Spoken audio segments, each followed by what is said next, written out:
नमस्ते दोस्तों, family blog channel में आज आपका फिर से स्वागत है। और मैं लेके आई हूँ आज आपके लिए नई वीडियो। दोस्तों, ये है 10 रुपये और ये हो गया 20 और 30, 40 और ये 45 रुपये। मैंने करी है पैसों की बचत। मैं जब गई थी मार्केट और वहाँ से लेके आई मैं आज सब्जी, तो सब्जी लेके जब मैं आई तो मेरे पास पैसे बचे ही। तो मैं आपसे हमेशा कहती हूँ कि मैं किस तरीके से पैसों की बचत करती हूँ। तो मैं जब भी बाहर जाती हूँ सब्जी लेके आती हूँ, तब मेरे पास जो भी थोड़ा बहुत पैसा बचता है उन पैसों को मैं संभाल के रख देती हूँ। आप चाहे गुल्लक में जमा करिए या किसी भी आप डब्बे में इसे जमा कर सकती है। थोड़ा थोड़ा पैसा इस तरीके से मैं जमा कर सकती हूँ और आप भी इस तरीके से पैसे की सेविंग कर सकते हैं। तो दोस्तों, मैं आपको दिखाती हूँ कि मैं आज सब्जी में क्या क्या लेके आई हूँ। आलू आप देख सकते हैं, ये आलू बहुत फ्रेश है और बहुत अच्छे हैं। मार्केट में हरी हरी मूलियाँ आ रखी थी तो मैं मूली भी लेके आ गई, ये पत्ते समेत लेके आई हूँ। दोस्तों, मूली के पत्तों की सब्जी बहुत टेस्टी होती है और बहुत शरीर के लिए भी बहुत हेल्दी होती है। और ये है हरे मटर जो आजकल मंडी में आ रहे हैं, तो मैं मटर भी लेके आ गई। और ये है गाजर, आप इस गाजर को सर्दियों में गाजर का हलवा बना सकते हैं। तो जैसे कि आप देख सकते हैं ये गाजर है, तो गाजर के साथ मैं थोड़ी और सब्जी लेके आई हूँ, वो भी थोड़ी थोड़ी। ये देख सकते हैं, ये बीन्स है और ये है शिमला मिर्च। इसको मैं थोड़ी थोड़ी इसलिए लेके आई हूँ, अगर हम चाहे तो शिमला मिर्च और बीन्स और गाजर और मटर इन सब के साथ और ये आलू इन सब के साथ मिलाकर हम एक मिक्स सब्जी बना सकते हैं जो बहुत टेस्टी होती है। तो वैसे तो मंडी में सब्जी बहुत सस्ती मिल जाती है, लेकिन मैं आज मंडी नहीं गई थी, रेडी थी, तो मैंने उनसे ही ले लिया। उनके पास सब्जी फ्रेश थी तो मैंने सोचा चलो आज इनसे ही ले लेते हैं सब्जी। कभी कभी दोस्तों हम किसी किसी के पास जाते हैं ना सब्जी लेने के लिए, तो वो जो रेडी वाला होता है ना, वो भी सोचता है कि कोई मेरे से सब्जी खरीदे, और वो ना बिल्कुल फ्रेश फ्रेश सब्जी लेके आते हैं। और उनके पास जो भी सब्जी होती है बहुत ही अच्छी क्वालिटी की भी होती है, इसलिए थोड़ा बहुत पैसा इसलिए लगता है क्योंकि उनकी सब्जी फ्रेश होती है।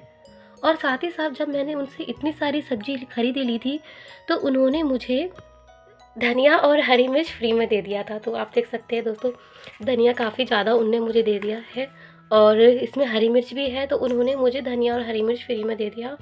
और ये सब्ज़ी जो मैं लेके आई हूँ, इस सब्ज़ी को लेके आके तब मेरे पास ये थोड़े बहुत पैसे बचे हुए हैं। मार्केट में और भी सब्ज़ी आ रखी थी, लेकिन मैंने सोचा कि आज मैं इन्हीं सब्ज़ी को लेके चले जाती हूँ, क्योंकि सब्ज़ी का वेट भी बहुत ज़्यादा हो गया था। तो दोस्तों, आप देख सकते हैं कि थोड़ा थोड़ा पैसा बचाकर भी हम अपने लिए छोटी सी सेविंग कर सकते हैं। घर की ज़रूरत तो हमारे को करनी ही है पूरी, लेकिन साथ ही साथ हमको पैसे की बचत भी करनी है। और यही जो पैसा है जो हम खर्च कर देते हैं, वैसे तो मैं सोच रही थी क्यों ना मैं रिक्शे में आ जाती। अगर मैं रिक्शे में आ जाती तो मेरे पैसे खर्च हो जाते और ये पैसा मेरा जो बचना था वो नहीं बचता। सामान इतना भारी नहीं था, मैं उठा उठा लेती हूँ सब सामान, ज़्यादा वेट का भी हो तो। लेकिन यह है कि पैसे बचाना भी ज़रूरी है, और ऐसा नहीं है कि हम इतना भारी सामान उठा लें कि और हम अपना पैसा बचाने के चक्कर में हमारे हाथ दर्द हो जाए। नहीं, आपको इतना भारी सामान भी नहीं उठाना कि आप 10 रुपये बचाने के चक्कर में आपके हाथ दर्द हो जाए। बस ये है कि जितना आप सामान को उठा सकें। तो दोस्तों, इस तरीके से भी हम थोड़े थोड़े पैसे बचा सकते हैं, और आप इस तरीके से पैसे अगर बचाएंगे तो आपके ये छोटा छोटा पैसा भी इसी तरीके से बचता चला जाएगा, और एक दिन भी आप भी छोटा छोटा गोल्ड खरीद पाएंगे। आप अपनी ज़रूरत की चीज़ें जो भी आपको चाहिए वो आप खरीद पाएंगे। दोस्तों, ये आलू मेरे हिसाब से देखा जाए, अगर बड़ी फैमिली है तो उनके लिए ये आलू बहुत कम होंगे। अगर उनके परिवार में 7-8 लोग हैं तो उनके लिए ये आलू बहुत कम होंगे, क्योंकि अगर वो इतने आलू को घर में रखेंगे तो ये आलू जल्दी ख़त्म हो जाएंगे। इसलिए अगर आप चाहें तो इनको आप मंडी से सस्ते दामों में भी खरीद सकते हैं, जिसमें आपको थोड़े एक्स्ट्रा लेना पड़े, क्योंकि घर में पता है कि करीबन 5 किलो आलू तो घर में होने ही चाहिए। अगर 7-8 लोग का परिवार है या उससे ज़्यादा आलू होने चाहिए। अगर फैमिली में ज़्यादा लोग हैं तो 5 किलो आलू या 6-7 किलो आलू घर में होने चाहिए। अगर उनके घर में रोज़ मार्केट नहीं जा पाते हैं, क्योंकि ये चीज़ घर में हमेशा एक्स्ट्रा होनी चाहिए। अब जैसे ये मूली है, तो मूली अगर छोटा फैमिली है तो छोटे फैमिली में भी 2 किलो मूली आराम से लग जाएगी, अगर आपको सिर्फ सलाद के लिए खानी है। अगर आप सब्जी बनाने के लिए सोच रहे हैं और आपकी बड़ी फैमिली है, तो आपको करीबन इसमें 4 किलो या 3 किलो मूली आपको लगेगी सब्जी बनाने में, अगर आप इसकी मतलब सूखी सब्जी बनाना चाहते हैं तो। अब ये गाजर है, मैंने 2 किलो ली है। अब ये 2 किलो आप इसका हलवा बनाओ या फिर आप मिक्स वेज बनाएँ। इस तरीके से भी आप इस सब्ज़ी को बना सकते हैं। साथ ही साथ इसे आप गाजर का हलवा बना के खा सकते हैं, जो आजकल विंटर में सीज़न में आपको पता ही है गाजर का हलवा बन रहा है। और अगर आपने नहीं बनाया है तो बना लीजिए। मैंने तो बना लिया था, लेकिन मैं फिर दोबारा से लेके आई हूँ हलवा बनाने के लिए गाजर, और ये थोड़ा सब्ज़ी में भी हो जाएगा। तो दोस्तों अभी मैं थोड़ा ही बनाऊँगी, लेकिन बाद में मैं फिर बना लूँगी। वैसे अभी गाजर अभी मार्केट में है। और ये मटर है, मटर मैंने इस टाइम पर थोड़ी ही ली है, क्योंकि मैंने अभी इसलिए ज़्यादा नहीं ली क्योंकि मैं बाद में लूँगी, क्योंकि अभी मुझे ये कुछ दिनों के लिए ही सब्ज़ी चाहिए। तो मैं ये मटर है तो आप इसे पनीर के साथ बनाएँ या आप इसे आलू के साथ बनाएँ। अभी इस टाइम आलू मटर की सब्ज़ी आराम से बन जाएगी। तो आप इस तरीके से जैसे मेथी आलू भी बना सकते हैं। तो इस और ये धनिया मिर्च तो आपको पता ही, ये मुझे फ्री में मिल गया था, तो इसके लिए उन भैया के लिए मैंने थैंक यू भी बोल दिया था। तो चलो ये तो धनिया मिर्ची है, मेरे को मिल गई है फ्री में ही। लेकिन अब ये जो सब्जियां हैं जो मुझे फ्रेश मिली है, तो ये जो पत्ते हैं इनको मैं बिल्कुल नहीं फेंकती हूँ। इनकी बहुत अच्छी सब्ज़ी बनती है, बड़ी बड़ी टेस्टी सब्ज़ी बनती है। अगर आपने नहीं बनाई है तो बना के खा लेना, बहुत स्वाद होती है सब्ज़ी में। और आप इसे बनाते हो तो आपको तो पता ही है कि ये सब्ज़ी कितनी टेस्टी होती है। तो दोस्तों इस तरीके से मैं पैसों को बचा लेती हूँ सब्ज़ी में ही। अब हम महिला है तो हमें बाहर जाके सब्ज़ी लानी पड़ती है, तो थोड़े बहुत अगर आपके पास 1-2 रुपए या 5 रुपए 10 रुपए भी बचते हैं ना, तो उन पैसों को खर्च ना करें, उन पैसों को आप बचाते रहिए। और जैसे आपका रोज़ का छोटा-मोटा खर्चा है, आप कभी मार्केट गए सामान लेके आए, आपके पास जो भी थोड़ा बहुत पैसा बचता रहता है ना, उन पैसों को बचाते-बचाते आपका थोड़ा-थोड़ा पैसा आपका बचता चला जाएगा। थोड़ा टाइम लगेगा, हो सकता है साल भर भी लगे, और ऐसा नहीं है कि हर चीज़ एकदम से ही हाथ में आ जाए। टाइम लगता है, लेकिन हाँ, इतना टाइम भी नहीं लग सकेगा कि आप पैसे की सेविंग ही नहीं कर पाएँ। हम इतना खर्चा करते हैं, हम बाहर से कुछ ना कुछ खा लेते हैं। अभी हमारा मन करेगा तो हम बाहर से फ़ास्ट फूड खा लेंगे, तो हमारे वो 50-60 रुपए, 100 रुपए, 150 रुपए ऐसे ही खर्च हो जाते हैं। यही अगर हम बचाने के लिए सोचें तो बचाने के लिए तो हम सोचते हैं कि बचता ही नहीं है, और बाहर हमारा पैसा खर्च हो ही जाता है, कुछ भी हो जाए। तो दोस्तों ये थी छोटी सी जानकारी जो मैंने आपके साथ शेयर करी। दोस्तों हम इस तरीके से अपने छोटे-मोटे जो भी हम अपने घर में सामान लेके आते हैं बाहर से, क्या वो सब्ज़ी हो, क्या वो दूध हो, क्या वो किसी भी चीज़ की आइटम क्यों ना हो, आप जो भी घर का सामान बाहर से लेके आती हैं, आपके पास कुछ ना कुछ तो कॉइन बचते ही होंगे, थोड़े बहुत ही बचते होंगे। आप 5 रुपए, 2 रुपए, 10 रुपए इस तरीके से आप जो भी आपके पास पैसा बचता है, उन पैसों को अपने पर्स में ना रखकर एक गुल्लक में जमा करते रहे। आपके ये छोटा-छोटा पैसा भी एक तरह से बचत होता रहेगा, वो भी घर में ही। आप हर महीने थोड़ा-थोड़ा पैसा बचा-बचा कर भी आप अपने लिए बैंक में ही आप अपना पैसा बचाते रहिए, वो आपके लिए सुरक्षित रहेगा। आप आरडी कराइए, आपको इसमें फ़ायदा रहेगा। आपको हर महीने आपके पास जो भी पैसा बचता है, उन पैसे से आप आरडी कराइए। आप इस तरीके से अपने हर महीने जो भी आपका पैसा कटता रहेगा, और कुछ सालों में आपको आपका पैसा आपके पास ही मिलेगा, क्योंकि आप अपना बैंक में पैसा जमा करेंगी तो आपका बैंक में ही पैसा सेफ रहेगा, और ये आपके लिए सुरक्षित भी रहेगा। इसलिए आप अपनी मेहनत की कमाई को इस तरीके से खर्च ना करें, इनको बचाइए, क्योंकि ये आपके भविष्य के लिए है, आपके बच्चों की शादी के लिए है, आपके परिवार के लिए है। इसलिए घर के खर्चों से ही आप अपने छोटे-छोटे पैसों को बचा सकती है।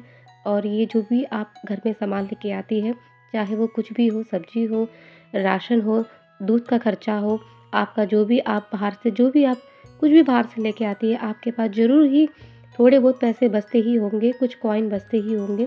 उन पैसों को खर्च ना करके एक आप गुल्लक में या किसी भी डब्बे में आप अपना थोड़ा-थोड़ा पैसा बचाते रहिए। इससे भी आपका एक छोटा-छोटा सेविंग होता रहेगा, और आपको जो भी खाने का मन करता है, आप घर पे बनाइए, बाहर का ना खाइए, तो आपके लिए ये हेल्दी रहेगा। दोस्तों पता है पैसा कैसे आता है? पैसा आता है मेहनत से। जब हम मेहनत करते हैं, नौकरी करते हैं, कुछ भी अच्छा काम करते हैं, तब हमको पैसा मिलता है। कोई भी हम बिज़नेस करते हैं, तब हमको पैसा मिलता है। तभी हम पैसे की बचत के लिए भी सोच सकते हैं। जब हमारे हाथ में हर महीने सैलरी आती है ना, तो उसी सैलरी से कभी हमें घर चलाना पड़ता है, और उन्हीं पैसों से हमें बचत भी करनी पड़ती है। साथ ही साथ अगर आप चाहें तो आप नौकरी के साथ-साथ आप छोटा-छोटा बिज़नेस भी स्टार्ट कर सकते हैं, जिससे आपको पैसे आपको और अच्छे तरीके से मिले। मैं जब छोटी हुआ करती थी तो मैं एक रेहड़ी में जाया करती थी खाने के लिए, वो बहुत टेस्टी बनाते थे। अंकल वो ब्रेड पकौड़ा बनाते थे, तो मैं उस टाइम छोटी थी, तो उनका जो ब्रेड पकौड़ा बहुत टेस्टी हुआ करता था। सारे लोग उनके ब्रेड पकौड़े खाने जाते थे और गाड़ी से उतर-उतर के लोग खाते थे। बहुत अच्छा टेस्ट था। वो सिर्फ़ 10 रुपए में दिया करते थे। धीरे-धीरे करके उस ब्रेड पकौड़े का प्राइस थोड़ा बढ़ गया, फिर 12 रुपए हुआ। कुछ सालों बाद फिर 20 रुपए का हो गया। उसके बाद तो दोस्तों मैं कभी गई भी नहीं, क्योंकि उस जगह में मैं अब वहाँ नहीं रहती हूँ। लेकिन दोस्तों उस दुकान में ना इतनी भीड़ हुआ करती थी। वो अंकल ही थे और उसकी वो और कुछ नहीं बनाते थे, या फिर ब्रेड पकोड़े या फिर आलू के पकोड़े, इस तरीके के ना वो बनाया करते थे। लेकिन ज़्यादा उनका ब्रेड पकोड़ा ही सेल होता था और 10 रुपए में वो देते थे उस टाइम पर। और दोस्तों इतनी भीड़ होती थी उनकी दुकान में, इतनी भीड़ होती थी कि वो रोज़ ही उनकी सेल करीबन 2000 या 1000 से भी ज़्यादा होती थी। क्योंकि मुझे मालूम नहीं है उनकी सेल कितनी होती थी उस टाइम पर, मैं छोटी थी और मुझे इतना आइडिया नहीं था। लेकिन दोस्तों बहुत भीड़ होती थी उनकी दुकान पे। और सोचो दोस्तों सिर्फ़ 10 रुपए में वो सबको ब्रेड पकौड़ा देते थे, और वो भी इतना टेस्टी। हरी चटनी लगाकर और उसमें अच्छे तरीके से कद्दूकस करके मूली हुआ करती थी, और इतना टेस्ट आता था वो ब्रेड पकौड़े में। दोस्तों लेकिन वो तो टाइम चला गया, लेकिन आज भी उसका प्राइस अंकल ने शायद बढ़ा दिया होगा, क्योंकि अब ये है कि अब इंसान तभी बढ़ाता है ना जब इंसान के हर चीज़ के दाम बढ़ जाते हैं, तब उस चीज़ के प्राइस भी धीरे-धीरे बढ़ने लग जाते हैं, और समय के साथ-साथ तो हर चीज़ की दाम बढ़ ही जाते हैं। तो दोस्तों वो ज़माना था ना उस टाइम पर भी, तो लोग पैसे बचाने के लिए, कमाने के लिए मेहनत करते थे। लेकिन आज भी ना दोस्तों 10 रुपए में भी बहुत सी चीज़ें आती है खाने के लिए। आपको पता है एक गोलगप्पे वाला भी कितने लोगों को गोलगप्पे खिलाता है, पानी पूरी खिलाता है, टिक्की चाट खिलाता है। सोचिए कितना उनके पास पैसा आता है और वो किस तरीके से मेहनत करते हैं। ऐसा थोड़ी ना कि वो बैठे-बैठे ही पैसे कमा रहे हैं, मेहनत कर रहे हैं, कुछ भी काम कर रहे हैं। आपने देखा है कभी बाहर हम जाते हैं बड़े-बड़े मॉलों में, तो हमको बहुत महँगे-महँगे कपड़े मिलते हैं, और यही हम अगर बाहर हम देखें गली के बाहर, तो फेरी वाले आते हैं जो कपड़े देते हैं। लेकिन वो मॉल में नहीं होते, वो उनके पास होते हैं, क्योंकि उनके पास दुकान नहीं होती है, उनके पास इतना पैसा नहीं होता है क्योंकि वो दुकान खोल सके, इसलिए वो चलते-चलते ही वो कपड़े बेचते हैं। ऐसा नहीं है कि उनके कपड़े ख़राब होते हैं, कपड़े अच्छे होते हैं, बढ़िया होते हैं, लेकिन उनके पास दुकान नहीं होती है बेचने के लिए, इसलिए वो इस तरीके से सेल करते हैं कपड़ों को। तो दोस्तों अपना-अपना बिज़नेस होता है, और हमें ये नहीं देखना चाहिए काम में कि ये काम छोटा है, बड़ा है, सब काम करना चाहिए। और जो इंसान शर्म करता है काम में, वो इंसान आगे कैसे बढ़ सकता है? क्योंकि आगे बढ़ने के लिए इंसान को ना मेहनत करनी पड़ती है, और मेहनत से ही इंसान एक दिन धीरे-धीरे करके आगे बढ़ता है। इसलिए अगर आप अपनी लाइफ में ना आगे बढ़ना चाहते हैं ना, तो सच कहूँ तो आप भूल जाइए कि ये काम सही नहीं है, ये काम बेकार है। देखिए, आपको लगता है ना कि इस काम में पैसा अच्छा है और मेहनत है, लेकिन आपको पता है कि ये आप काम कर सकते हो, तो आप उस काम में उतर जाइए, क्योंकि काम में सबसे ज़्यादा पहले इंसान की मेहनत देखी जाती है, तब काम शुरू होता है। दोस्तों आज हुई पैसे कमाने के लिए भी बातें और पैसे बचाने के लिए भी बातें, और कुछ ऐसी इन्फॉर्मेशन दी मैंने आपको जो आपके लिए बहुत हेल्पफुल होगी मेरे हिसाब से, क्योंकि मुझे ऐसा लगता है कि अगर आप अपने जीवन में कुछ भी ऐसा सोचते हैं ना कि अब टाइम निकल गया है, अब क्या करना, तो ऐसा नहीं है। मेहनत कभी भी करें, आपको हमेशा अच्छा रिजल्ट ही देगी। तो इसलिए आप छोटी-छोटी सेविंग के साथ-साथ छोटी-छोटी पैसे कमाने के बारे भी सोचिए, और फिर धीरे-धीरे आपके पास एक दिन सब कुछ होगा। तो दोस्तों आज के लिए इतना ही। अगर आपको मेरी वीडियो अच्छी लगती है तो वीडियो को लाइक करें, चैनल को सब्सक्राइब करें। फैमिली व्लॉग चैनल है मेरा। आज के लिए इतना ही। अगली नई वीडियो के साथ हम फिर मिलेंगे। नमस्ते।